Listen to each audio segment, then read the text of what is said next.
I want to first start by acknowledging the Yagara and Turrbal people, their care for the land, skies, water, where we meet today to discuss the really important topic of the transformative power of home. We've heard a lot already this morning about, this topic. I can't help but give a special shout out to Essie, who's left now, but she is phenomenal. She is a lioness, the way that she protects and cares for not only her own children but her sibling. We are blown away by her bravery when she puts her hand up to come and, do these talks. And, I know it's so hard for her, but she gets such a kick out of it when she nails it like she did. I think you'll agree this morning. Just such a powerful story and so inspirational. That's my shout out to Essie. I hope she can enjoy her day feeling like a legend. I also want to just take a moment to tell a little bit of a BYS story that I think really does talk to this topic of the transformative power of home. So we had a young couple come to us. They had one child. So we work with young people and families under the age of 25. So they came to us homeless and we supported them into motel accommodation under our immediate homelessness relief program. We have about 40 families today and about the same, singles and couples in motel. And I'm sure you can imagine that the calibre of motels who will give us, as a youth service, their permission to accommodate our young people, they're not flash. They're really, really difficult places to live. So we've got this young couple and their children. Every week they come along to our parenting group and, partly to get out of a motel room, which is, 4x4 or whatever, no yard, no kitchen, no bathroom, no laundry, just such a rudimentary space. So they endured this for a year before they were given a community housing option. And they would come to parenting group, and these kids, the workers described, the elder of the two girls just as like a whirlwind. She was a Tassie devil. She'd come in and she'd just tear the place apart. But that was partly symptomatic of living in a motel situation. So they got a community housing option after enduring 12 months of being very patient. And, the struggle was real. Like the interpersonal dynamics between them as parents, the kids, it felt impossible. And so the worker who got to take them for their walkthrough when they got the community housing property, the 3-year-old running through the house going, "Is it all ours?" Because it had multiple rooms and, it had a yard and it had a bath, and the parents just wept. And they have given me permission to share their story, by the way. And that night, the kids had their first bath that they'd ever had. And they sat in this bath and they played, that like trance that water play can send kids into. They just played harmoniously with just a few little bits of plastic or whatever in the bath. And Mum just cried because she felt so guilty that she hadn't been able to provide this before that. Not that she had any control whatsoever over that. But, it just really does show you... sorry, I'm skipping ahead. So the next week they came to the parenting group, and these kids were unrecognisable. Regulated, playing harmoniously, being able to engage in play with the other kids there. It just, that showed us just simply living in a different environment, the difference mum and dad are getting along. Everything's shifted. And now, mum's studying, dad's working. They've got still their struggles, but that it's much, much closer to a normal experience of raising children. So thank you for that. I will shortly pass to my panel guests to ask them to introduce themselves and about the work that they've been doing in this space. But firstly, I want to ask Tamika. So Tamika is our youth advocate from YAC, joining us today. So she is also coming up here to share some of her experience. So welcome, Tamika, and please share some of your story. So to start, what I really wanted to share was just a little bit about sort of my story, and I guess what were the big impacts and what were the big things that did help me in like my experience of homelessness. So a little bit of an idea about me is I'm a young person, obviously. I'm 20 now. It's been me and my father my whole life. My mother passed away before I turned 2. From that, unfortunately, with my mother passing away, my father became a single parent and had to ultimately work and also provide for a child, stay at home, do both of those roles. So within that transitional period, my father fell behind on rent, fell into some substance abuse issues and different things, and then we experienced our first bout of homelessness. That was something that continued throughout my whole youth years. And one thing I would like to clarify as well is like the intersection between homelessness and rough sleeping. So for me, there were periods where we were completely homeless, and there were periods where we were homeless within someone else's home. So we did not have our own home, we did not have our own stable environment, but we did have a roof over our heads. So oftentimes from that age, the age of 2 till the age of 15, I was living in other people's houses, I was living in sheds that had bats in it, I was living in a lot of different places, and I was moving constantly. So although the one thing I can thank is that my dad managed to move within a very similar environment, so I was able to stay at the same school for 6 years. So most of my youth schooling years from prep to grade 5 were held at the same school. So that's a little bit of an idea of sort of that background. But some of the things that I want to talk about is what helped me throughout that period of time. So as I mentioned, we were moving constantly, but my father was able to provide that stability in the form of location.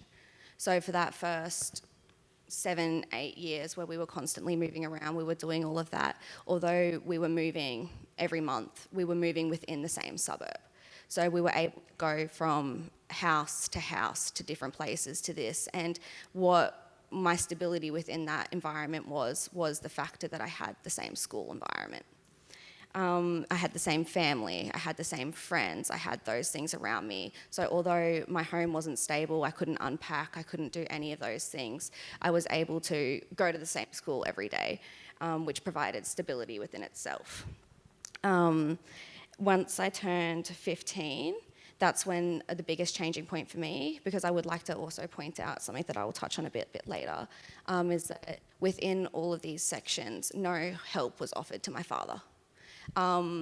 In my education, my school would have changed, my address would have changed monthly, but there was no point where it was identified that that young person with their father is struggling and they need help with housing. Yes, but we'll touch on to that a bit later. My biggest changing point was when I turned 13, 14, 15, and I was actually able to link in with youth services. And I had one person who could provide that service navigation, that could provide the knowledge and the understanding of like the systems, and could then communicate that to me so that I knew where I could go to receive help to meet those basic needs, to meet the need of housing, to meet, accessing food, accessing laundry, going to all of those places. So I think that was my biggest turning point, was having someone who wasn't me that could navigate all of those systems. Because when you're in an environment, when you're surviving, this is what I like to call it when you're homeless, you're surviving, not thriving.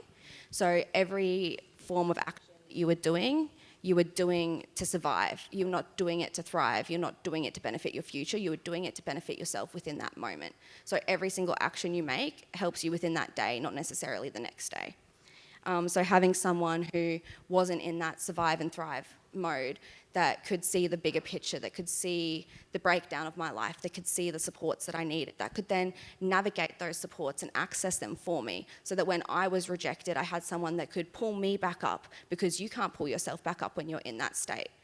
So yeah, that's a little bit of that, and I just really wanted to put out there that, yeah, that was my biggest helping point, was having someone that could navigate all of those systems, that could pull me back up, that could say, hey, this person isn't helping you here, but let's forget about them and go to this organisation, because there are so many organisations out there, and you'll often be told, you don't fit here, you don't fit there, you actually need to call us every day, you need to call us once a week, you need to meet all of this criteria to be able to access housing.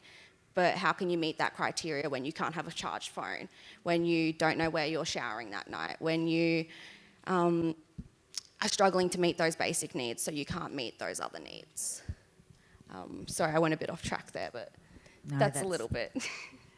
No, Tamika, I think, you really capture the just impossibility of trying to navigate those systems when your phone's not charged. Are you able to talk a little bit about your experience of trying to get into your own property? So, obviously, this is something that I do say, which is why I believe early intervention is beneficial and is very necessary, because had a level of intervention been given to my family when I was 5, 6, and my father had been housed as a family, then my experience as a 15, 16, 17-year-old would have been completely different. So at the age of 12, I was living underneath someone else's house. I was being rained on. I had maggots dropping through the floorboards that I would actually wake up trying to get them in my eyes, all sorts of different things. And then because of my age and the access to services, I was only able to access housing once I turned 16. And because of my relationship with child safety, who had previously removed me, taken me somewhere, which I am thankful for was my grandparents' house. It wasn't someone who I didn't know, but then had placed me there and left and actually never returned. So I went back to the same environment I was in. So not having access to any of those organisations that provide that youth housing because I wasn't 16, not having a built relationship with child safety because every time I had gone to them for help or they had come into my life, it had caused more disruption. That created a lot of challenges getting into housing at that young age. I did go back, and thankfully, like I said, I had my youth worker from the Redcliffe Youth Space, his name's Ben, who was able to coordinate all of that with me. Had I had done it alone, I would have given up and stayed where I was comfortable, which is what I want to explain to people. People who haven't lived homeless or haven't lived in that environment don't understand the comfortability within that environment. You have to step out of every single comfort zone you have been in before and go to something completely different. So once I had jumped through all the hoops, once I had met all of the marks, and this took 2 years, may I add. It took 2 years of calling every week, calling a service saying, I need a house, 2 years. Once I did that for 2 years, I was then given a house. I originally resided in the Moreton Bay area in Redcliffe, and the place that I was offered was in Lutwyche. Now, for a young person who, for me, I did not do much travel, I stayed in my zone, I didn't go anywhere I didn't need to go. So Lutwyche was this strange, unfamiliar environment for me. I remember going there, looking at the place, wow, the roof was sealed. Wow. I had a shower because, keep in mind, I actually didn't have a shower. I did have somewhere to stay. My shower and toilet were not in my floor. I did not have any of that stuff. I would go to the toilet outside. I would go up. I would have to do other things. I did not have a kitchen. So this had a shower. It had a kitchen. It had all of those things. My whole life I've lived off of a frying pan and an air fryer, surprisingly. It works very well. So then having to go from that level of comfortability to going into this environment where I'm now 50 minutes away from where I lived. I'm 50 minutes away from my support services. I'm 50 minutes away from my school. I'm 50 minutes away from any form of family that I did have. So although moving into this environment, it provided me with the stability I needed. It provided me with the house that I needed. It provided me with an environment that I could go into and I could lock the door and I could say, this is safe. I'm safe. I then had to also give up the comfortability I had there. I had to recognize that I had to give up everything that I had in my life for this one chance of housing. And I also want to note that that one chance of housing I was given 24 hours to accept. So if I didn't accept that in 24 hours, I was out, I was back to where I was started, and it was back to the bottom of that list, another 2 years wait. So it didn't, and for me, I also want to point out, I did not want that house. And it wasn't because it was anything, it was because I was scared. I was comfortable. It took the built relationship that I had with my youth worker, the built relationship I had with my family, and the push from friends and people who knew the situation I was in to say, Tamika, although this is going to be a big jump, although this is going to be uncomfortable, although you have to make all of these changes and then you lose all of your supports, this is the best thing for you to do and you need to do it. And it took them pushing for me to say yes. Otherwise, I would still be where I was. But I would also like to top on, because it was a big point, that that housing was transitional. So what happened? I went through housing for 12 months. I was luckily enough, because I was a great tenant, that I was provided a 3-month extension. I was then transitioned out. Where I was transitioned out to was not another stable environment. It was to a family member's house, yes. It was another house I could stay at. But it was not stable. So I really would like to highlight, again, on whoever, sorry, I forgot their name, mentioned that we do need permanency and permanent options rather than just transitional options. Because although I got that and I was able to build the ability to sustain tenancies and get a tenancy record through that, the levels that it took for me to get to that, then to be transitioned out of it and sort of return to the same environment was quite a struggle. Yeah, so that's a little bit of an understanding of how the sections cross over and what it does take to get that transitional option and then what it looks like after transition. Thanks so much, Tamika. I want to pass to my other panellists now and ask them to introduce themselves firstly. Kim, I might start with you. And to talk about, your reflections on what are the snakes and ladders that you see in your work every day. Over to you, Kim. Thank you. Kim McAlonan, I'm the Acting Area Manager for Cairns Housing Service Centre. Obviously, stock and supply is an issue. While we are still building quite a lot of social housing, particularly in the Cairns region, access to supported accommodation for young people that are pregnant or parenting is something that we are experiencing significant amounts of in Cairns. I'm not sure of the data in your area, but in Cairns it is something that has been something that our homelessness sector has identified as a significant number of people. So while that might be a mum and a baby, or a mum that's pregnant, and or the family, the number of people that affects and the community is obviously a huge cost to government, but it's also a huge burden on community and families. We have Cairns is a large First Nations cohort. We have over 70% representation of our customers are First Nations, very large families and limited supply of very large homes to support those families and connections. So often they're forced to split those families up, so they would choose to live with mum and dad, cousins, brothers, sisters, aunties, uncles, and that impacts on their housing. That's that generational. I've been in housing 26 years. We are housing grandbabies of people who I used to house as an AO2. So, we know those families so well, but then to see them obtain social housing, private rental is not an option in Cairns for lots of reasons.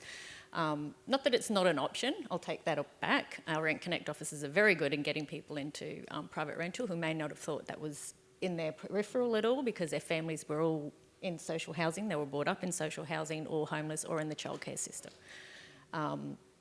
So having people coming into housing with no references, young people that are pregnant and parenting have to make choices to keep themselves safe. Those choices often make them more unsafe because they just desire that roof over their head.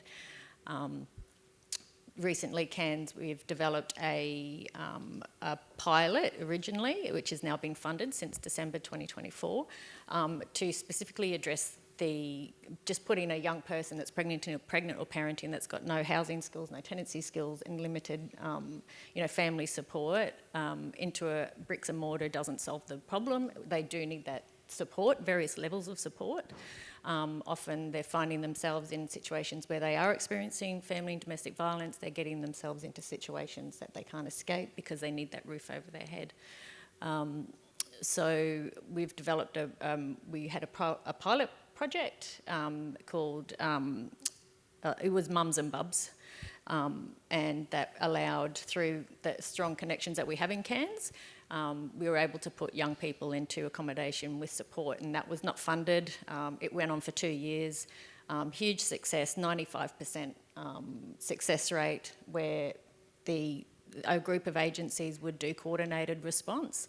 And of course, that's not sustainable, but the great outcomes... It should be. It should be, right? Well, it's not sustainable in terms of funding, right? So the services were doing more and over and above what they were funded to do. So just through their own individual passion and the passion of our group, that then saw the outcomes, and then of course we received funding from the Department of Housing, funded that program, and it's just been an amazing success story. We've had over 125 referrals from that program since January 2022. So that's not only just 125 people or mums or fathers, but the impacts on their family and the community. Keeping them out of the child safety system is just, the saying goes, it's the saying's gone, but you can't put a dollar value on that. No, but what you've described is exactly the response to what Essie and Tamika have also described from the other side of the fence. Like, you've described an integrative response according to what is needed by that individual or that family, and you've said 95% success rate. It's just incredible. And you've also said that it's led by passionate individuals that go above and beyond, and that isn't sustainable. So there does need to be a systemic response and a funding reform so that organisations can actually deliver what we know works. So it's fantastic that you've delivered that within the department and working with your colleague organisations. So good. And I think some of the stuff that Tamika was talking about as well around the crisis to transitional to long-term, that's often 4 or 5 different properties, right? There's no stability that comes with that. So we're trying to work on models, so locally, where the crisis, exit from crisis into a same house, different landlord program, which is transitional, and then long-term, or keeping the same house and the program moving within the house. That was something that I was speaking about when I was speaking about if I was to change my model, would be that the transitional housing would turn into long-term, and then that would turn into your self-sustained tenancy. Rather than moving along the people, you could move along the house, move the program rather than the people. Amazing. I'm going to bring Laura in, if you wouldn't mind introducing yourself and just talking, really, if you're able to, I think the audience will be very keen to hear the key findings from your launch insights paper. Yeah, sure. Thank you, and thank you all for having me here. We, this week, as part of Homelessness Week, did launch our own insights paper on how we can better design a system for families with children. And it's come about through the work that we do and what our staff have seen on the ground. So we began to realise that we work with a huge number of children, and more than 60% of the clients that we see are women, and a lot of them have children with them, but children are not counted usually in their own right. And the service system is not designed for families with children. We run a range of different entry points, as we call them in Victoria, which is like a front door into the homelessness system. They are not somewhere that you want your children to be. I know we were talking earlier about the fact that people don't want to repeat their story in an environment where their children can hear it. You also don't want them hearing other people's stories and the trauma that they're going through, which can often come out in different behaviours. There's an opportunity to rethink about what the service system is that we provide and how it's designed from a child-first perspective, and think about the services that we need to support the children and the families, which are different to single adults and couples, and to young people. There are things that we can do. We can connect in better with education. We can start thinking about prevention early.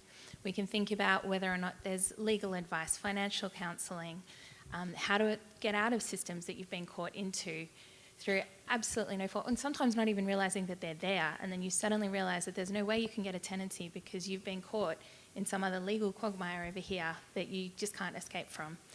And that can often, we find, cross interstate boundaries. And so you're working across different ways, and it particularly affects families with children. So we did this research based on what we were seeing, and the fact that last year alone we housed 200, housed is a terrible way of putting it, we supported 230 families in motels for 3 months or more. And for us, that's not a sustainable way to go. It's not a safe environment for children. We work really closely with a lot of schools in that way to try and ensure that where we do have motels that we know we've got a lot of families in, that those schools nearby understand that we need to get children connected back into education quickly for a whole range of reasons. So the report came out, and our 3 key areas are that we need to be focusing on prevention first. We need to be thinking about what it is that we can do to intervene early. We need to then think about, there will always need to be a crisis response of some perspective, so how do we design that specifically for families and children? How do we think about what it is for the family's perspective and the children's perspective to keep them safe and to stop re-traumatising children on the way through, and to ensure that all the services that are there are provided once. So you don't have to keep going back, you don't have to go to new locations, you don't have to travel with suitcases on trams or trains or buses and try and find locations that are often, to be fair, very difficult to access, just from a physical perspective.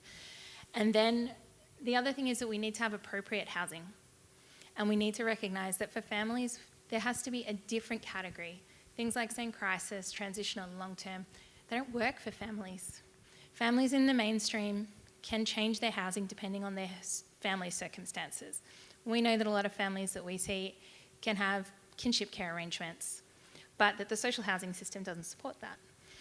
We know that we might have someone in transitional housing and then they may have an extra child, and then all of a sudden it changes and they don't necessarily meet the rules, or they have to move out, or if they're in long-term social housing, they can't change the housing situation that they're in because it means they've already been taken off the register and they go to the bottom of the list. So there's a way to think about what the housing system itself looks like for families and how we design homes and communities that work for families specifically. And then the other thing we need to think about is how we think about all of this in a way to break that cycle of intergenerational disadvantage. And a lot of that is through education and connection to school and trauma-informed teaching. The role of philanthropy in this is essential, right? Because all of the programs that we've run that we've been able to pilot in this space are nearly all funded by philanthropy, and they work. So we do, across the country, know what some of the solutions are that will work. We just have to be able to embed them systemically, and we have to always, when we're thinking about families and children, I think sometimes take it out of the context of the current system and create I'd love to create a new one. Our own system. Let's create a new system just for families and children where children are the focus first. I'm just jumping in here, sorry, is the role that philanthropy plays. It allows you to have a partner that has more of a risk tolerance, and they're a catalyst for more innovative solutions that you can then de-risk and then provide to government to then implement. Because we can't, it is not government's responsibility to solve this. It is not one individual or organisation's responsibility to solve it. It is everyone's responsibility. And the role that philanthropy plays, and we've got a few philanthropists in the room today, is absolutely critical to do that. And the Lady Musgrave Trust is really lucky because we're able to, given that we are funded with philanthropy and corporates, do things differently. Because I know everyone's always looking for brokerage, because it's the brokerage which is the glue that really gets you to do all the little bits and pieces that enables housing stability or sustaining tenancies or getting a licence, getting a job, the little things that make it so much difference for someone's life. Their funding's really hard to find.